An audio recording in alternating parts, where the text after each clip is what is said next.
AMD is already up 14% in the last month and 31% year to date. They just acquired their third AI company this year, Silo.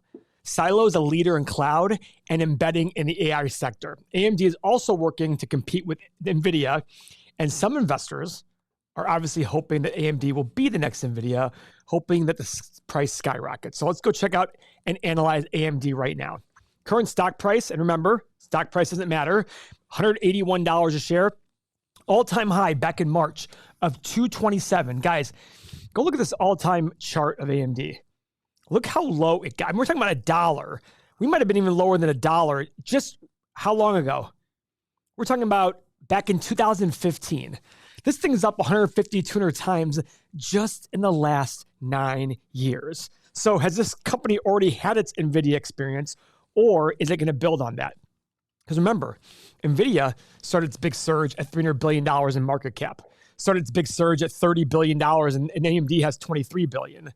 Now, the issue we have with AMD is price of free cash flow, 255, PE, 266.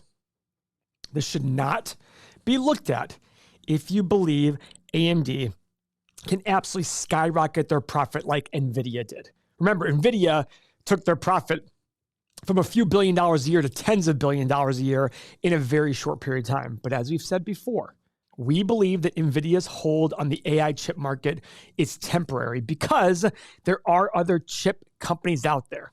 And with such a big margin, it allows other competitors like AMD to come in and take market share in these really high margin businesses. Another thing, gross profit for AMD, 47%. Nvidia is at like 75%. That's some big margin to gain there. So AMD, if they're comfortable with 47%, they come in, undercut Nvidia on their chips, because guess what? AMD makes a great chip. There's no denying they don't make great chips. That's what's impressive about AMD. That's what puts them in a position to be able to at least cut into Nvidia's hold on the AI marketplace. All right, now, some downsides. This return on invested capital is garbage. Now, is it because they're growing so fast, reinvesting? I'm a little apprehensive about that, but look at these revenue growth numbers. 26% a year for the last 3 years, 30% a year for the last 5 years, 15% a year for the last 10 years. Big time growth. Free cash flow consistent with their net income, a little bit higher actually than their net income. So positives all around there. Now, the other thing, market cap, $298 billion, enterprise value, 303. That difference of $6 billion is essentially their net debt, very low debt for a $300 billion company. So what are the 8 pillars? What's the story the 8 pillars are telling us? Well, a lot of X's here, 4 X's, 4 checks. I love revenue growth up, net income up, free cash flow up. What I love even more, free cash flow is up more than net income over the last 5 years. Look at this. This is my big red flag. 34% more shares outstanding. So AMD as a company is sitting there saying, hey, you know what? People love our stock. People keep buying it. Let's just issue shares that are expensive instead of taking on debt. To me, when I see a company issuing a lot of shares in a short period of time, it's them acknowledging our stock's very expensive. Let's go give it out to people. We'll get the cash because the stock falls. We still keep the cash. As opposed to taking on debt. If they take on debt, they owe that debt no matter what happens to their stock price. That's the big key here, understanding AMD, all right? Lower ROIC. Look at these 5-year PEs, 180 and 5-year price of free cash flow, 162. We want the 5-year price of free cash flow to be lower than the PE, and we see that.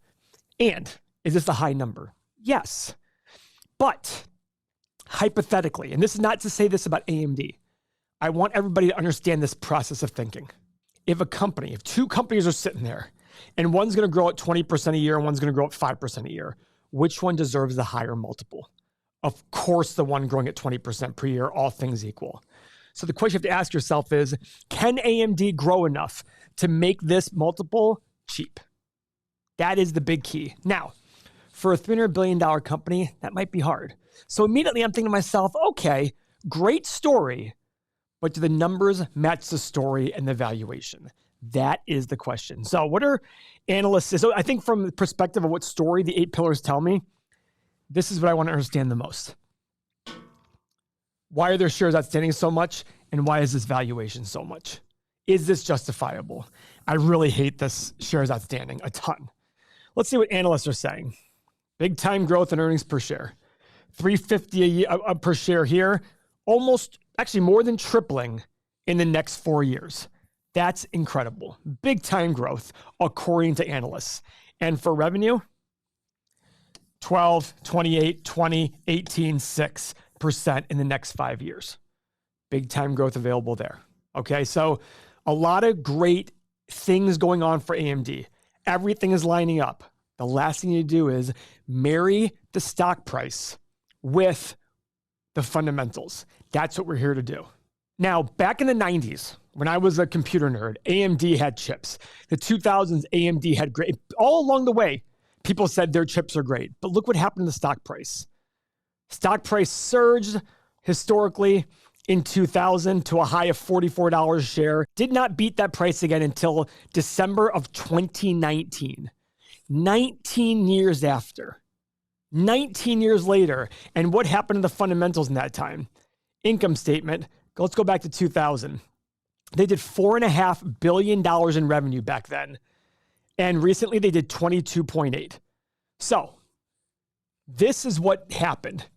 The stock's revenue is up 5x right now. And now the stock is up 4x, but it took all that time. Why? Overvaluation. My biggest concern is shares outstanding. 350 million shares outstanding back then. 1.6 billion shares outstanding now. They have diluted the heck out of their investors. This is very important to understand.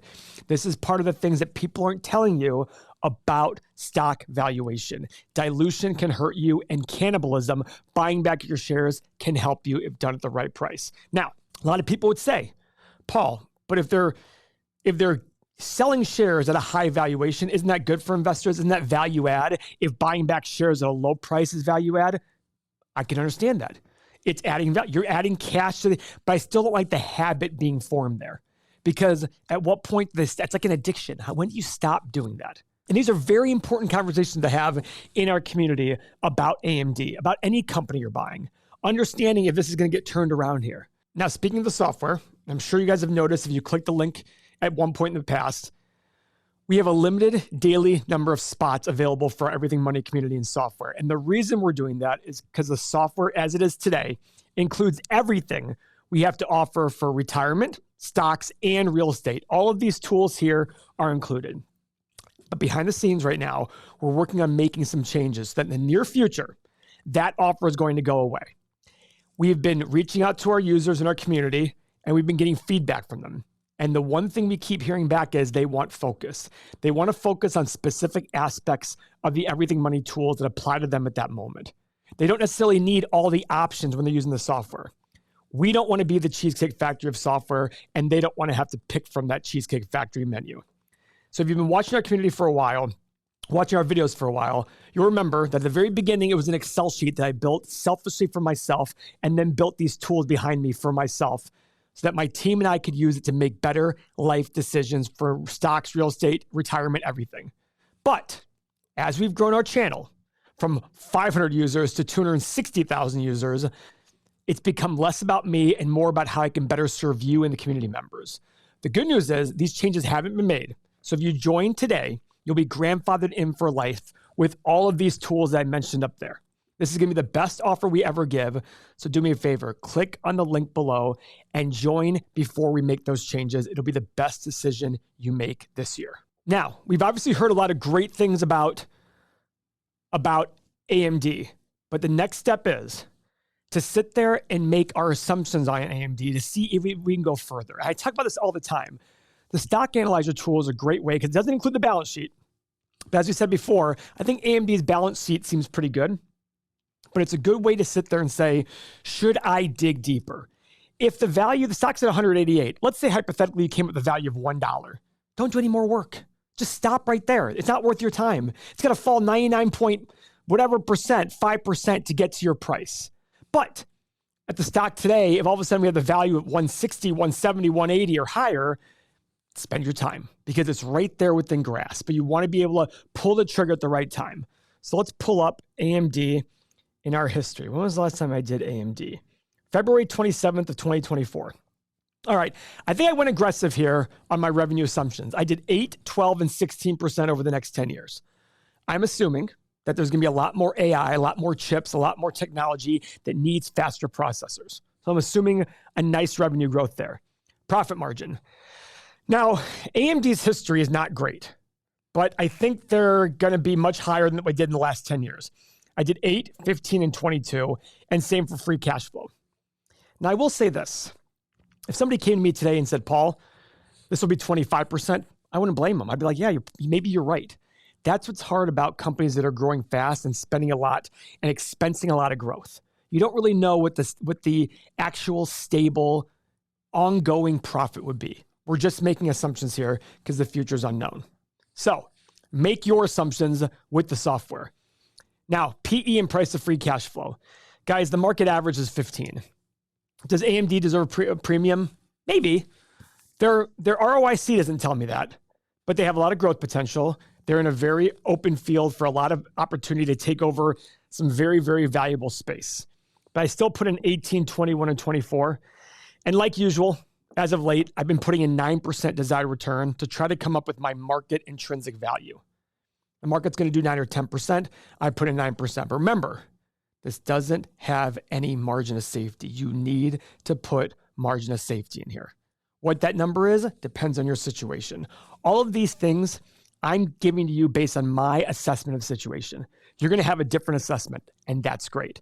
But what I'm trying to teach here is that process of us looking at these things in a similar manner. That's why the thousands of people in this community are so great. We all look at things similarly, but with different caveats to it. So, what is my price based on these assumptions? I have a low price of 28, high price of 175, middle price of 80. So for me right now, guys, I'm probably going to adjust my watch list price a little bit higher. Guys, if you want to see the 18 companies that I currently own and the reasons why, check out our next video. Thank you for your time.